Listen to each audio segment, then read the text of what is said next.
Mga kababayan nating seniors, kung kayo ay 60 or 65 pataas at kumukuha ng SS pension, may napakagandang balita ako para sa inyo ngayong araw na ito. Pakinggan ninyo ako ng mabuti dahil ito ay tungkol sa karagdagang pera na papasok sa inyong mga bulsa simula Enero 2026. Hindi ito chismis. Hindi ito bola-bola kundi totoo at opisyal na mula sa SSS mismo. Ang tinatawag nilang second tranche ng pension increase ay darating na. At ang ibig sabihin nito ay may karagdagang Power 1,000 na idadagdag sa inyong buwan ng pensyon. Alam ko na marami sa inyo ang naghihintay ng balitang ito, lalo na ngayong tumataas ang presyo ng bilihin ng gamot, ng kuryente, ng tubig, ng lahat-lahat na. Kaya naman sobrang importante na malaman ninyo kung paano ito mangyayari, kailan eksakto papasok ang pera at ano ang kailangan ninyong gawin para masigurado na hindi kayo mapapasama sa mga hindi makakakuha. Kasi totoo yan. May mga seniors na namimiss ang kanilang increase dahil sa mga simpleng pagkakamali or dahil hindi nila alam ang tamang proseso. At ayaw naman yun nating mangyari sa inyo, yan spa. Kaya makinig kayo sa akin ngayon dahil ang video na ito ay makakatulong sa inyo na makuha ang bawat piso na nararapat sa inyo. Hindi tayo magmamadali. Explain ko sa inyo ng malinaw at simple para maintindihan ninyo, kahit na hindi kayo masyadong pamilyar sa mga ganitong usapan. Una sa lahat, pag-usapan natin ang background ng pension increase na ito para maintindihan ninyo kung bakit ito nangyayari at bakit ito napakahalaga.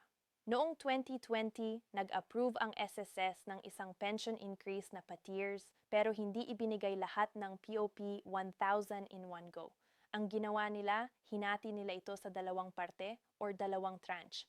Ang first tranche na pa 500 ay ibinigay na noong 2020 at ngayon ang second tranche na isa pang 500 ay darating na sa 2026. Pero wait, bago tayo magpatuloy, marami akong naririnig na nagtatanong, bakit 500 lang? Hindi ba 1,000 ang sinabi? Oo, ng 1,000 ang total increase. Pero yung 500 na natanggap na nung 2020 plus yung 500 na paparating ngayong 2026, yan ang magiging 1,000 total increase. Maintindihan ba ninyo? Kaya kung dati ay 500 lang ang nadagdag sa pensyon ninyo noong 2020, ngayong 2026, magdadagdag pa ng 500. Kaya total na pa 1,000 na ang increase sa original pension ninyo bago pa mag-2020. Ang maganda dito, automatic ang pagbibigay. Ibig sabihin, hindi na kailangan na pumunta pa kayo sa SSS office para mag-apply or mag-submit ng kahit anong requirements. Kung kayo ay qualified pensioner, automatic na idadagdag yan sa inyong monthly pension starting January 2026. Ngayon, pag-usapan natin kung sino-sino ba talaga ang qualified na makakatanggap ng second tranche increase na ito. Makinig kayo ng mabuti dahil baka may ilan sa inyo na akala ay qualified pero hindi pala. O kaya naman ay hindi alam na qualified pala kayo. Ang qualified ay lahat ng SS pensioners na nagsimula ng makatanggap ng pension on or before December 31, 2019. Ibig sabihin kung kayo ay nag-retire at nagsimula ng makatanggap ng SSS pension noong 2019 or earlier, kabilang kayo dito. Kung nag-start kayo ng pension noong 2020 onwards, unfortunately hindi kayo kasama sa second TR increase na ito dahil nakatanggap na kayo ng adjusted pension na may kasamang first tranche increase. Alam kong may ilan dito sa inyo na medyo nalilito, kaya bigyan ko kayo ng konkretong halimbawa. Halimbawa, si Lola Maria nag-retire siya noong 2018 at nagsimula siyang makatanggap ng pension na pa-part siya noon kada buwan. Noong 2020, nadagdag ng pa 500 ang pension niya dahil sa first tranche, kaya naging pa fourth 500 na ang monthly pension niya. Ngayong 2026, dadagdagan ulit ng PHR0 kaya magiging si 5,000 na ang monthly pension ni Lola Maria. Yan ang total pa 1,000 increase mula sa original na pa 4,000 niya. Pero si Lolo Jose naman nag-retire siya noong 2021, ang initial pension niya ay nakabase na sa adjusted rates kaya hindi na siya makakakuha ng second tranche increase dahil considered na siya as new pensioner. Malinaw ba yan sa inyo? Kaya kung hindi kayo sigurado kung qualified kayo, tignan ninyo kung kailan kayo nagsimulang makatanggap ng pension at kung 2019 or earlier yan, qualified kayo. Ang pinakamahalaga na tanong na alam kong gusto ninyong malaman ay kailan ba talaga papasok ang pera na ito sa inyong mga account. Ayon sa SS, ang second tranche increase ay magsisimula na sa January 2026 pension payment. Pero tandaan ninyo, ang actual date na makukuha ninyo ang pera ay depende sa kung paano kayo kumukuha ng inyong pensyon. Ang SSS ay may iba't ibang payment schedule depende sa method ninyo ng pag-receive. Kung kayo ay nag-enroll sa Unified Multipurpose ID or UMID-A, yung payout schedule ay usually simula 1 week ng January para sa lahat ng pensioners na naka-ATM. Pero kung kayo ay kumukuha through bank transfer sa inyong personal bank account, kaunting iba ang schedule pero usually nasa first 10 days din ng buwan. Ngayon, kung kayo naman ay nag-off na kumuha ng check or cash card sa mga SSS branches or payment centers, ang schedule ay usually mas late mga second or third week ng buwan. Kaya ang advice ko sa inyo, kung gusto ninyong makakatanggap ng mas maaga at mas convenient, mag-enroll na kayo sa ATM or bank transfer system ng SSS. Mas mabilis, mas safe at hindi na kailangan na pumila sa mga branch na puno ng tao, lalo na ngayong January na ang daming pensioners na pupunta para tingnan ang kanilang new pension amount. Importante din na i-update ninyo ang inyong contact information sa SSS para kung may problema o delay man, makakatanggap kayo ng notification or advisory. Maraming seniors ang namimiss ang important updates dahil outdated na ang kanilang phone number or address sa SSS records. Kaya siguraduhing updated kayo. Pag-usapan din natin ang possible issues or problems na maaaring makaharap ninyo pagdating ng payout dahil ayaw naman nating ma-surprise kayo o kaya ay ma-disappoint. Una, ang pinaka-common na issue ay yung mga pensioners na may pending obligations or loans sa SSS. Kung meron kayong outstanding salary loan, calamity loan, o kaya ay may mga unpaid contributions nung kayo ay still employed, possible na may automatic deduction ng SSS sa inyong pension para bayaran yung mga utang na yan. Hindi nila ikukuha lahat ng increase ninyo pero maaaring may portion na ibabawas. Kaya kung alam ninyo na may pending loan kayo, mag-expect na lang na baka hindi full to 500 ang idadagdag. Baka 400 lang 300 depende sa monthly amortization ng loan ninyo. Pangalawa, yung mga pensioners na may issue sa kanilang beneficiary records o kaya ay may incomplete documents sa SSS.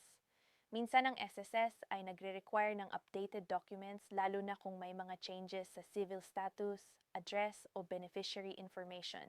Kung may pending requirement kayo, baka ma-hold temporarily ang inyong pension adjustment hanggang sa makumpleto ninyo yung documents. Kaya ang advice ko, ngayong December pa lang or early January, puntahan ninyo na ang SSS branch ninyo o kaya ay mag-login sa Mayas online account ninyo para tingnan kung may pending requirements ba kayo. Mas maganda na maaga pa ninyo ito ng maaga para walang delay sa payout ninyo. Bukod sa increase na ito, gusto ko rin na i-share sa inyo ang ibang benefits at tips na maaari ninyong mapakinabangan bilang SS pensioner. Una, alam ba ninyo na ang SSS pension ninyo ay tax exempt? Hindi kayo magbabayad ng income tax sa inyong monthly pension. Kaya yung 1,000 on increase, walang babawas na tax dyan. Yan ang full amount na makukuha ninyo. Pangalawa, kung kayo ay 60 years old or older, qualified kayo sa senior citizen discount at benefit sa maraming establishments. Gamitin ninyo yan lalo na sa pagbili ng gamot, grocery at pagkain sa restaurants. Malaki ang maitutulong ng 20% discount lalo na ngayong tumataas ang presyo ng bilihin. Pangatlo, kung kayo ay may spouse na, hindi pa qualified for SSS pension pero 60 years old na rin, i-check ninyo kung qualified ba siya for dependents pension under your SSS coverage. Minsan may additional benefits na pwedeng maklaim ng asawa ninyo kahit hindi siya nag-contribute personally sa SSS. Pang-apat, kung mayon kayong health issues or medical needs, huwag kalimutang mag-avail ng PhilHealth benefits ninyo. Ang SSS pensioners ay automatically enrolled sa PhilHealth at may coverage kayo para sa hospitalization at iba pang medical expenses. Maraming seniors ang hindi alam na pwede nilang gamitin ito kaya nag-go out of pocket lang sila sa ospital kahit may coverage naman pala sila. Gusto ko ring pag-usapan ang tamang pag-budget ng inyong pensyon, lalo na ngayong may additional 500 na kayong makukuha. Alam ko na tukso ay gamitin agad yung extra money sa mga bagay na gusto ninyo at okay lang yan, deserve ninyo naman yan. Pero importante din na may portion na iset aside para sa emergency fund. Ang buhay ay puno ng surprises at minsan kailangan natin ng extra cash para sa biglang gastusin tulad ng pagkakasakit, sira ng appliances, o kaya ay family emergency. Ang suggestion ko, Kahit lang sa 500 increase ninyo, isave ninyo yan monthly sa isang separate account or sa alkansyaya. Sa loob ng isang taon yan ay magiging pat yan ay malaking tulong na kapag may biglang emergency. Yung remaining pat 300, yan ang pwede ninyong gamitin for extra expenses like more nutritious food, vitamins, or small comforts na nagpapasaya sa inyo. Remember, ang pension increase na ito ay para mapabuti ang kalidad ng inyong buhay. Kaya gamitin ninyo ito ng wise at may plano. Meron din akong special tips para sa inyo kung paano makaka-maximize ng benefits at kung paano makaiwas sa mga scam at fake news. Una, mag-ingat sa mga text messages or Facebook messages na nagsasabing kailangan ninyong mag-click ng link o kaya ay magbigay ng personal information para makuha ang pension increase. Ang SS ay hindi humihingi ng personal information through text or social media at lahat ng legitimate transactions ay dapat gawin through official SSS channels lang. Kung may nagsasabi sa inyong kailangan ninyong magbayad ng processing fee o kaya ay mag-attend ng seminar para makuha ang increase, yan ay scam. Ang second tranche increase ay automatic at walang bayad kaya walang dapat kayong i-claim o bayaran. Pangalawa, mag-subscribe kayo sa official SSS Facebook page at website para updated kayo sa latest announcements. Maraming fake news na kumakalat lalo na sa social media at minsan nakaka-confuse ito at nakakapag-panic sa mga seniors. Kung may naririnig kayong balita na hindi sigurado kung totoo, i-verify ninyo muna sa official SSS channels bago maniwala. Pangatlo, kung kayo ay may mga anak o apo na techi, hilingin sa kanila na tulungan kayong mag-set up ng Mayonline account. Ito ay isang online portal kung saan makikita ninyo ang inyong pension details, contribution history, at iba pang important information. Napakaganda nito dahil hindi na kailangan na pumunta pa kayo physically sa SS branch para lang mag-inquire or mag-check ng status ninyo. Para sa mga may planong pumunta sa SSS office sa January para mag-verify or mag-inquire tungkol sa increase, meron akong practical tips para hindi kayo mahirapan. Una, pumunta kayo ng maaga mga 7:30 or 8 a.m. para makaiwas sa mahaba ng pila.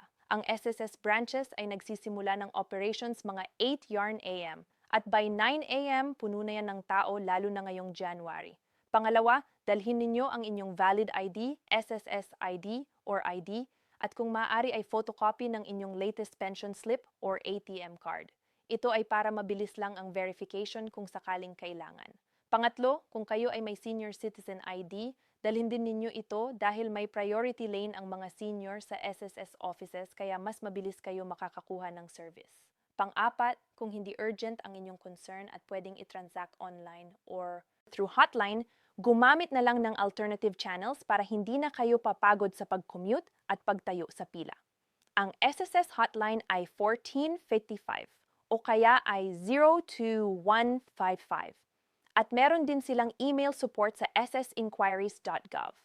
Panglima, kung kayo ay may kasamang family member or companion, mas maganda lalo na kung kailangan ninyo ng tulong sa pagbasa ng documents o kaya ay sa pakikipag-usap sa SSS staff.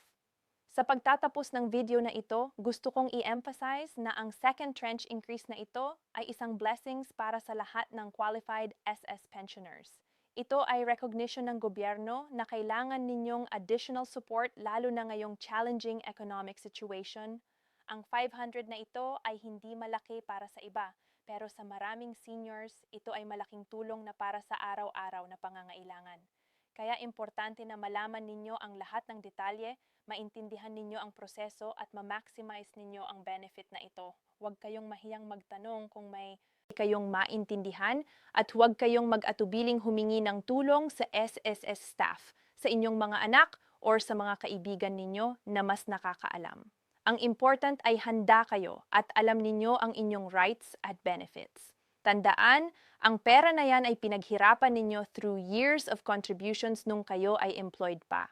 Kaya nararapat lang na makuha ninyo yan ng buo at on time. Sana ay nakatulong ang video na ito sa inyo at sana ay na-clarify ko ang lahat ng inyong tanong tungkol sa second tranche increase. Kung mayon pa kayong additional questions or kung gusto ninyo ng more information about SS benefits, pensions, or other retirement-related topics, mag-leave lang kayo ng comment sa baba at tutulungan ko kayong masagot. Lahat yan. Share ninyo rin ang video na ito sa inyong mga kaibigan at kamag-anak na SSS pensioners din para maging aware din sila at hindi sila mawalan ng opportunity na makuha ang kanilang rightful increase. Maraming salamat sa inyong pakikinig at sana ay maging productive at blessed ang 2026 para sa inyong lahat. Mag-ingat kayo palagi. Alagaan ninyo ang inyong kalusugan at samantalahin ninyo ang bawat blessings na dumarating sa inyong buhay. Hanggang sa muli mga kababayan at mabuhay ang lahat ng hardwing seniors ng Pilipinas. M. Yin